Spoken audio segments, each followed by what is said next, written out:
السلام علیکم ورحمۃ اللہ وبرکاتہ۔ اعوذ باللہ السمیع العلیم من الشیطان الرجیم من ہمزہ ونفخہ ونفثہ۔ بسم اللہ الرحمن الرحیم۔ ومن آیاتہ یرسل الریاح مبشرات ولیذیقکم من رحمتہ ولتجری الفلک بأمرہ ولتبتغوا من فضلہ ولعلکم تشکرون۔ وَلَقَدْ أَرْسَلْنَا مِنْ قَبْلِكَ رُسُلًا إِلَىٰ قَوْمِهِمْ فَجَاءُوهُمْ بِالْبَيِّنَاتِ فَانْتَقَمْنَا مِنَ الَّذِينَ أَجْرَمُوا وَكَانَ حَقًّا عَلَيْنَا نَصْرُ الْمُؤْمِنِينَ۔ اور اللہ تبارک و تعالیٰ کی نشانیوں میں سے ایک یہ ہے کہ وہ ہواؤں کو خوشخبری دینے والا بنا کر بھیجتا ہے تاکہ اس کے ذریعے سے تمہیں اپنی رحمت سے لطف اندوز کرے، اور اس لیے بھی بھیجتا ہے تاکہ اس کے حکم سے کشتیاں رواں دواں ہو اور تم اس کا فضل تلاش کرو، اور تاکہ تم شکر گزار بنو۔ اے نبی کریم صلی اللہ علیہ وسلم، آپ سے پہلے ہم نے کئی رسول ان کی قوموں کی طرف بھیجے۔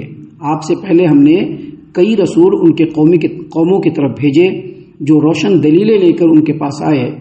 پھر جو لوگ مجرم تھے ہم نے ان سے انتقام لیا، اور مومنوں کی مدد کرنا ہمارے اوپر حق تھا۔ محترم سامعین کرام، سورۃ الروم سورہ نمبر 30 اور اسی سورت سے آیت نمبر 46-47، یہ دو آیات ابھی آپ کے سامنے تلاوت کی گئیں۔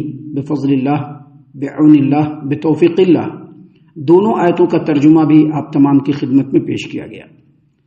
سامعین کرام، پہلی جو آیت کریمہ ہے اس میں اللہ تبارک و تعالیٰ نے فرمایا وَمِنْ آیَاتِهِ يُرْسِلُ الرِّيَاحَ وَمِنْ آیَاتِهِ أَنْ يُرْسِلَ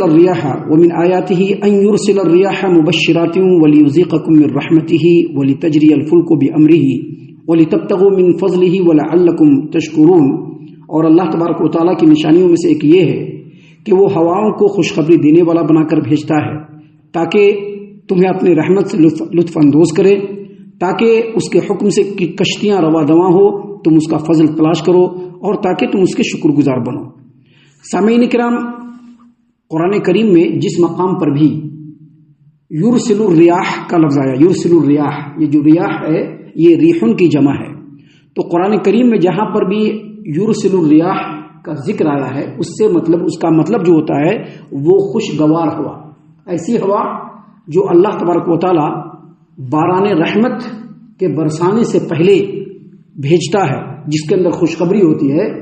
ایسی ہواؤں کے لیے اللہ تبارک و تعالیٰ نے الریاح کا ذکر قرآن کریم کے اندر عام طور پر اللہ نے نازل فرمایا ہے۔ یہاں پر جو اللہ تبارک و تعالیٰ نے فرمایا کہ اس کی نشانیوں میں سے ایک یہ ہے کہ وہ یرسل الریاح، ہواؤں کو بھیجتا ہے، مبشرات، خوشخبری والا بنا کر۔ تو یہاں پر جو ہوا کو اللہ تبارک و تعالیٰ نے جو خوشخبری والا بنا کر بھیجا، اس کے لیے دو خوشگوار، الریاح کے لیے دو خوشگوار اللہ تبارک و تعالیٰ نے باتوں کو بیان فرمایا ہے۔ پہلا کیا؟ پہلا یہ کہ جب اللہ تبارک و تعالیٰ کو بارش برسانا ہوتا ہے، جس بارش کے ذریعے سے اللہ تبارک و تعالیٰ اپنے مخلوقات میں رحمت کو تقسیم فرماتا ہے، جس بارش کے برسنے سے مخلوقات کو سکون اطمینان حاصل ہوتا ہے، جس بارش کے برسنے سے اللہ تبارک و تعالیٰ مخلوقات کو رزق سے نوازتا ہے، ایسی برسات سے پہلے اللہ تبارک و تعالیٰ ہواؤں کو بھیجتا ہے، جس ہواؤں کے اندر ٹھنڈک ہوتی ہے، خنکی ہوتی ہے، جس ہواؤں کے آنے کے بعد بہت سارے جو تجربے کار لوگ ہوتے ہیں ان کو معلوم ہو جاتا ہے کہ بارش برسنے والی ہے، جس سے اللہ تبارک و تعالیٰ کی رحمت برسے گی اور اس سے مخلوقات سیراب ہوں گے۔ ایسے ہوا کا اللہ تبارک و تعالیٰ نے ذکر کیا۔ دوسری جو ہوا کا اللہ تبارک و تعالیٰ نے ذکر کیا ہے، دیکھیے، جب آدمی سمندر کے اندر سفر کرتا ہے تو دو طرح کی ہواؤں سے اس کا سامنا ہوتا ہے۔ ایک ایسی ہوا ہوتی ہے جو کشتیوں کو، جہازوں کو، اسٹیمروں کو آگے بڑھنے کے اندر مدد دیتی ہے، اور کبھی کبھی ایسی ہوائیں بھی ہوتی ہیں جو بالکل مخالف سمت میں چلتی ہیں۔ پہلے زمانے میں جو لوگ سمندر کا سفر کیا کرتے تھے تو وہ بادبانی کشتی کے اوپر، بادبانی کشتی ایسی ہوتی ہے جس کے اندر بڑا سا کپڑا ہوتا ہے۔ اب جو ہوا چلتی ہے تو ہوا اگر موافق رہا تو اس کے صحیح ڈھنگ سے چلنے کا کمپلیٹ جو انحصار ہوتا ہے وہ ہواؤں کے دوش پر ہوتا ہے۔ ہوا اچھی رہے گی تو وہ چلتا رہے گا، اگر ہوا مخالف ہو تو پھر بڑی مشکل میں پڑ جاتے ہیں۔ اب وہ بادبانی کشتی نہیں چلتی ہے، آج کے زمانے میں اسٹیمر چلتے ہیں، کشتیاں چلتی ہیں اور جہاز چلتے ہیں، لیکن آج کے وقت میں بھی چاہے وہ اسٹیمر چلانے والے ہو، چاہے بڑے بڑے جہاز چلانے والے ہو پانی کے، یا پھر کشتیاں چلانے والے ہو، اگر ہوا ان کے موافق ہے، ان کے اکارڈنگ ہے، ان کے مطابق ہے، تو کشتی ہو یا جہاز ہو وہ آسانی سے سفر طے کرتا ہے۔ لیکن آج بھی اگر ہوا مخالف ہو تو کیپٹن سے آپ جا کر کے پوچھیے، ان کو جہاز چلانا بڑا مشکل ہوتا ہے، روکنا پڑتا ہے، بہت سارے دوسرے بندوبست کرنے پڑتے ہیں۔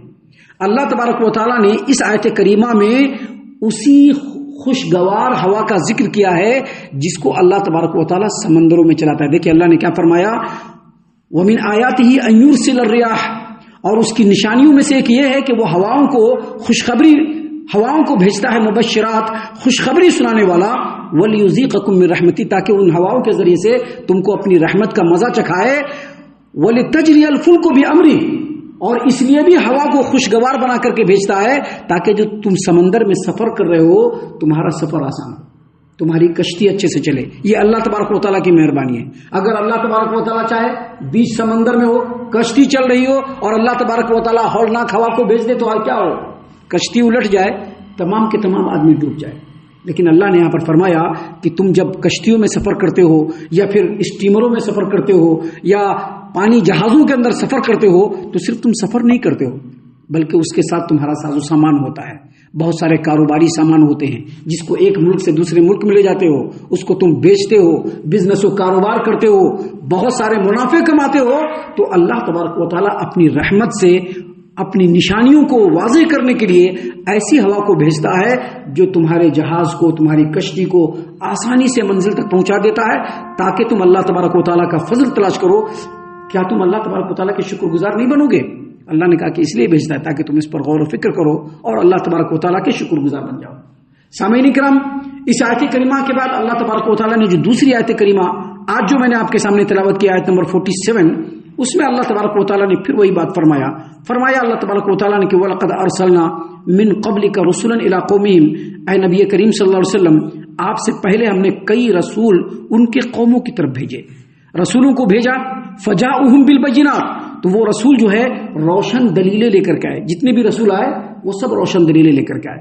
اللہ تبارک و تعالیٰ نے مزید فرمایا فَانْتَقَمْنَا مِنَ الَّذِينَ أَجْرَمُوا، پھر جو لوگ مجرم تھے ہم نے ان سے انتقام لیا، وَكَانَ حَقًّا عَلَيْنَا نَصْرُ الْمُؤْمِنِينَ، اور ایمان والوں پر مدد کرنا ہمارے اوپر حق تھا۔ یہاں پر سب سے پہلے یہ سمجھ لیجئے کہ جو نبی کریم صلی اللہ علیہ وسلم آخری نبی بن کر کے آئے، آپ صلی اللہ علیہ وسلم سے پہلے بھی اللہ تبارک و تعالیٰ نے بے شمار رسولوں کو بھیجا، ہر رسول کو اللہ تبارک و تعالیٰ نے ان کی قوم کی طرف بھیجا، رسولوں کے ساتھ اللہ تبارک و تعالیٰ نے روشن دلیلیں بھیجی۔ روشن دلیلیں کیا ہے؟ اللہ کی کتاب جو اللہ نے بھیجا، یا نبی جتنے بھی انبیاء بھیجے ان کی اپنی اپنی جو سنت اور ان کا جو اپنا اپنا اسوہ تھا اور جو ان کی اپنی اپنی سیرتیں تھی وہ بھی اللہ تبارک و تعالیٰ نے دلیل بنایا۔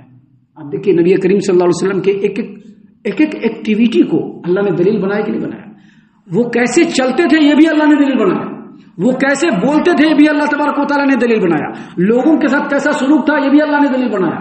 صرف ان کی زبان سے نکلی ہوئی بات کو نہیں بلکہ ان کے تمام ایکٹیویٹیز کو اللہ نے روشن دلیل بنایا۔ ایسے ہی جتنے بھی انبیاء بھیجے ان کی اپنی اپنی سیرت تھی جو اللہ تبارک و تعالیٰ کی طرف سے ان کے نبوت کے ثبوت میں تھی۔ اس کے علاوہ اللہ نے جو کتاب نازل فرمائی ان کتابوں کے اندر اللہ تبارک و تعالیٰ نے کائنات میں بکھری ہوئی جتنی بھی اللہ کی نشانیاں ہیں ان تمام نشانیوں کے اوپر غور و فکر کرنے کی دعوت دی گئی۔ جو کائنات کی نشانیاں تھیں وہ کتاب کی نشانیوں کی تائید کرتی تھی، اور جو کتاب میں اللہ نے آیات نازل فرمایا وہ کائنات کی نشانیوں کی تائید کرتی تھی۔ اب اللہ تبارک و تعالیٰ کے حکم سے کوششوں کے ساتھ انبیاء نے ایک ایسا سماج و معاشرہ ترتیب دیا جو عملی طور پر اللہ تبارک و تعالیٰ کے حکموں پر عمل کرنے والی، لیکن اس کے باوجود بہت سارے لوگوں نے نبیوں کی بات نہیں مانی۔ بہت سارے لوگوں نے یہ بات اس لیے بیان کی جا رہی ہے کہ جو اللہ تبارک و تعالیٰ اس قدر نعمتوں سے نوازنے والا ہے، اے مکہ کے لوگوں یا اے سننے والوں، جو اللہ تبارک و تعالیٰ تم کو اس قدر رحمت اور برکت سے نوازتا ہے، اس اللہ نے پہلے بھی رسولوں کو بھیجا، آج بھی رسول کو بھیجا ہے۔ اس زمانے میں بھی رسولوں کو ماننے والے ہوئے اور رسولوں کے مخالف بھی ہوئے۔ جو رسولوں کے مخالف تھے ان کا کیا حال ہوا؟ اللہ نے فرمایا فانتقمنا من الذین اجرموا، جو لوگ مجرم تھے ہم نے ان سے انتقام لے لیا. اس کا مطلب یہ ہوا کہ چاہے جس زمانے میں بھی ہو، جو نبی کا مخالف ہوگا اللہ تبارک و تعالیٰ اس کو کبھی بھی نہیں بخشے گا. جو نبی کا مخالف ہوگا ان سے انتقام لیا جائے گا. اس کے مقابلے میں جو نبی کے متبع ہوں گے، نبی کے طریقے پر چلنے والے ہوں گے، اللہ نے اس آیت کریمہ میں کلیئر فرما دیا کہ مومنوں کے لیے مدد کرنا ہمارے اوپر فرض ہے. مومنوں کی مدد کرنا ہمارے اوپر فرض ہے. اس سے یہ بھی پتہ چلتا ہے کہ اگر چاہتے ہیں کہ اللہ تبارک و تعالیٰ ہمارا سپورٹ کرے، اگر ہم چاہتے ہیں کہ اللہ تبارک و تعالیٰ ہماری موافقت فرمائے، اگر ہم چاہتے ہیں کہ اللہ تبارک و تعالیٰ ہم کو عافیت سے نوازے، تو ہمارے لیے ضروری ہے کہ ہم نبی کریم صلی اللہ علیہ وسلم کے بتائے ہوئے طریقوں کی اتباع کریں. ہم اللہ سے دعا کرتے ہیں کہ اللہ تعالیٰ ہم تمام کو ان تمام باتوں کے اوپر خوب غور و فکر اور تدبر کرنے کے ساتھ ساتھ ان باتوں پر عمل کرنے کی بھی توفیق عنایت فرمائے. آمین. اللہ تعالیٰ ہم تمام کو صحیح معنوں میں پکا سچا مومن مسلمان بنائے، اللہ اور اس کے رسول صلی اللہ علیہ وسلم کی اطاعت و فرما برداری کرنے والا بنائے، صحابہ کرام رضی اللہ عنہم کے طریقے پر چلنے والا بنائے، جنت الفردوس میں جگہ عطا فرمائے. اے اللہ ہم تمام کو جہنم سے پناہ دے. اے رب العالمین ہم تمام کو جہنم سے پناہ دے. اے مالک الملک ہم تمام کو جہنم سے پناہ دے. آمین یا رب العالمین. وما علینا الا البلاغ المبین. تبارك الذي نزل الفرقان على عبده ليكون للعالمين نذيرا.